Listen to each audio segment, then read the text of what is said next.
Video করে this না কেন? দি না, ভালো লাগে না। ভালো লাগে না? সবসময় তুমি একদম ক্যামেরার ফ্রন্টে থাকবে, সামনে, আর আমি থাকবো ব্যাক ক্যামেরা। আমার ক্যামেরার সামনে পেছনে থাকতে কোনো ইচ্ছা নাই। না তুই আমাকে ক্যামেরা করে দিস না, সবসময় মনে করে দিতে হয় করে দে ভিডিও করে দে। পারি না আমি তোদের মতো, তো কি করব? কি পারিস না? ভিডিও তুমি থেকে তুই হয়ে গেল। আমার তুই তুমি অল টাইম। বাড়িতে তুমি যেই লোকের সামনে আসবে তখন তুই। হ্যাঁ তো না তুই লোকের তুমি সামনে বলিস, তুমিই বলবি। না, পারবো না। কিসের জন্য? আমার ইচ্ছা। না হ্যাঁ, কিসের ঝগড়া করিস? ঝগড়া তোর থেকে শিখেছি। না বাবা তুমি আমার থেকে কিছু শিখবি না। বাহ, বকিস না। হ্যাঁ হ্যাঁ, জানা আছে। তুই ঝগড়া আমার থেকে শিখেছিস? একদমই। আমি আগে কোনোদিনই ঝগড়া করতে পারতাম না, তারপর তোমার সঙ্গে আলাপ হলো, ব্যাস, তারপরে বাকিটা ইতিহাস।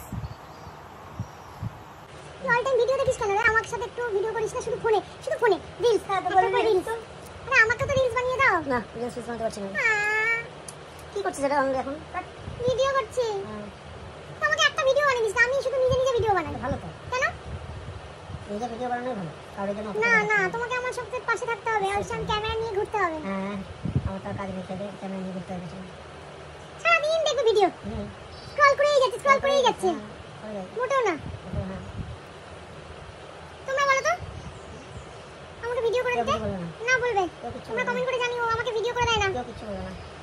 আরে ভালো ভিডিও করে দে, কন্টেন্ট গুলো দরকার। করে দে। আচ্ছা কি দেখি সারাদিন রিলস? আচ্ছা,